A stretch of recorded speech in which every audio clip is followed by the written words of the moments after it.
Oke, baik, berikutnya Muhammad Alif Al-Farizi. Silakan masuk. Silakan duduk.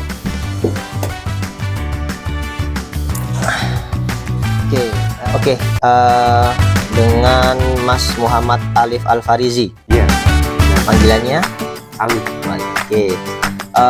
Bisa dimulai dengan memperkenalkan diri dulu. Ya, kenalkan, nama saya Muhammad Alif Al-Farizi. Saya merupakan fresh graduate dari Universitas Merdeka Malang. Alamat rumah saya ada di Kecamatan Tajungan, tepatnya di Kabupaten Malang. Saya merupakan mahasiswa aktif yang ada di organisasi, sehingga saya ketika kuliah itu bukan hanya kuliah saja, tapi saya aktif dalam organisasi dan mengikuti event-event, dan juga saya aktif di halaman rumah saya, juga aktif di organisasi. Oke, dari Unmar ya ini Mas ya berarti? Iya. Unmar, nilainya 3,4. Oke, good. Tahu lowongan ini dari mana ya? Nah, kemarin itu saya ketika mengurusi skripsi itu ada informasi dari Kapolri bahwasanya ada lowongan pekerjaan di PT Pancapilar Tangguh, sehingga dari situ saya ingin melamar pekerjaan tersebut, sehingga saya ingin menyalurkan pengalaman-pengalaman yang ada di organisasi saya untuk pekerjaan tersebut. Sudah pernah dengar PT Pancapilar Tangguh? Sebelumnya sih belum. Berhubung dari informasi ada lowongan pekerjaan dari PT tersebut, saya mulai searching.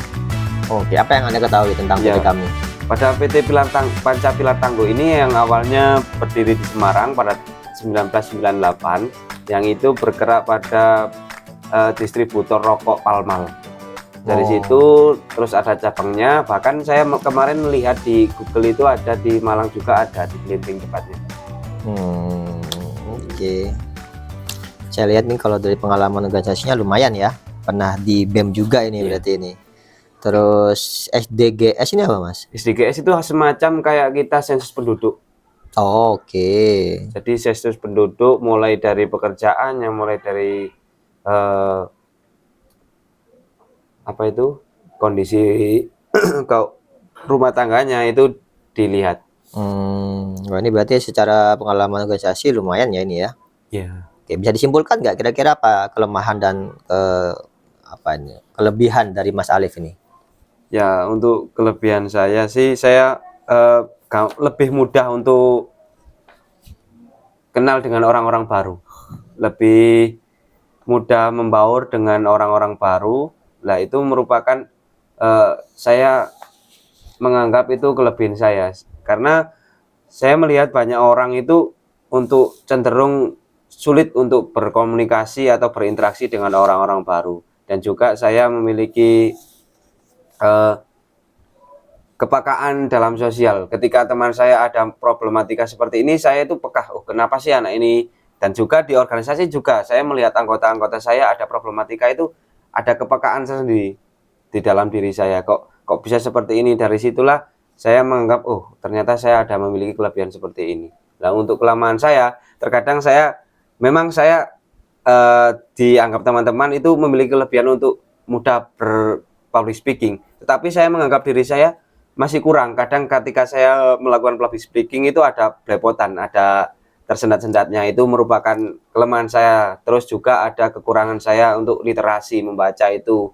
Terus juga ada banyak lagi bahasa asing, misalnya bahasa Inggris itu saya sangat kurang sekali untuk bahasa Inggris itu. Dan saya kedepannya ingin untuk bisa belajar lagi, misalnya ketika bahasa asing ini saya sering mencoba untuk ada hal-hal baru ketika ada bahasa asing, misal di buku ataupun di berita-berita, apa sih artinya, saya selalu untuk berusaha untuk belajar untuk mengetahui arti bahasa tersebut, sehingga nantinya ketika saya untuk dibutuhkan untuk melakukan berbahasa tersebut, saya bisa lebih mudah lagi.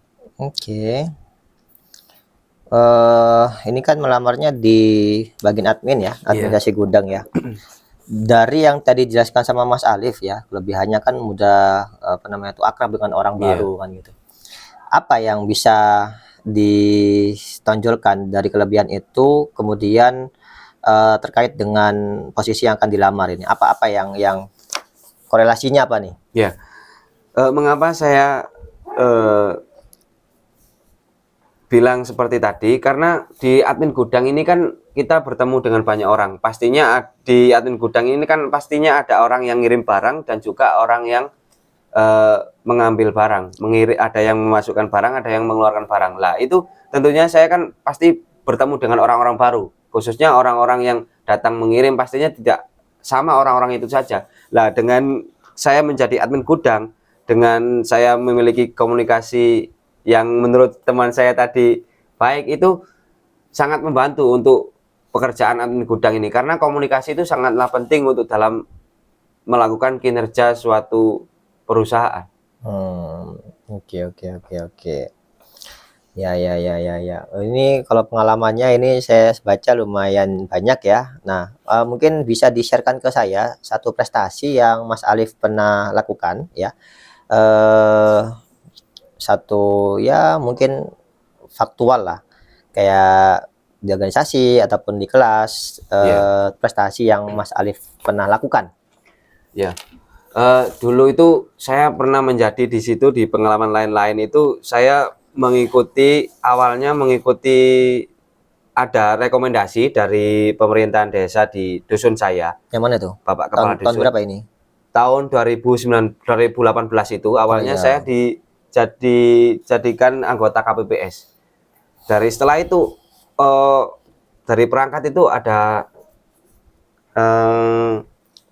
melihat saya potensi dalam diri saya, sehingga saya teruskan ada di pemilihan selanjutnya diikutkan. Setelah itu melihat potensi lagi, saya diikutkan awalnya di itu pendaftaran PPS, panitia pemungutan suara yang ada di desa. Dan setelah itu saya tidak lolos, dan selanjutnya setelah saya tidak lolos dalam seleksi, yang seleksinya itu oleh KPU Kabupaten Malang, setelah saya nggak lolos itu langsung dimasukkan pada coklit data. Coklit data itu merupakan pengambilan data daftar pemilih tetap untuk menambahkan pemilih yang baru atau yang pemilih lama, atau menghapus pemilih yang sudah meninggal dunia.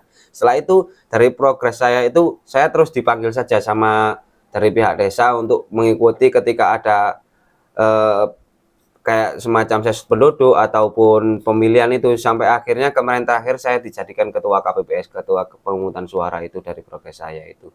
Nah dari situ saya menganggap, oh berarti saya ini memiliki peningkatan dalam kinerja saya, sehingga saya bisa terus diambil, terus dipergunakan dalam event-event yang ada di desa tersebut. Oke, baik. Mungkin dari saya cukup ya pertanyaannya Mas Alif ya. Ada pertanyaan dari Mas Alif ke saya mungkin? Ya, mungkin saya ingin bertanya tadi, kira-kira kisaran gaji di perusahaan ini, kemarin saya searching di Google tidak menemukan. Saya kembalikan, kira-kira Mas Alif mintanya berapa? Kalau saya sendiri sih untuk gaji sesuai dengan job desk yang diberikan kepada saya, untuk masalah gaji saya tidak bisa menyebutkan nominal karena saya tidak mengetahui berapa kisaran gaji. Takutnya saya ketika salah sebut nanti kebanyakan, ketika saya salah nyebutnya lagi kurang ternyata. Kalau misalnya kami minta untuk kerja lembur, kira-kira Mas Alif mau? Ya, untuk kerja lembur ya siap saya. Siap ya? Iya. Oke. Karena mungkin kalau gudang itu pasti ada stok opnam, Iya. ya kan. Nah, biasanya di akhir bulan ataupun mungkin per semester kita akan ada yang namanya stok opnam, dan kita memang perlu ya extra hour untuk apa namanya itu mendata semua perlengkapan ataupun semua barang-barang yang ada di gudang gitu. Oke. Ada lagi mungkin Mas Alif yang mau tanyakan? Ya, saya ingin tanya lagi, kira-kira untuk pengumuman hasil ini kapan, Pak?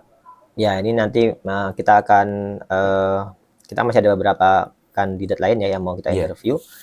Terus nanti hasilnya akan kita serahkan ke manajer gudang. Iya. Terus nanti bagaimana keputusannya kita akan umumkan lewat email atau nanti kita akan hubungi lewat WA. Oh. Oke, itu saja mungkin. Terima kasih waktunya. Nanti akan kita kabarin secepatnya. Terima kasih.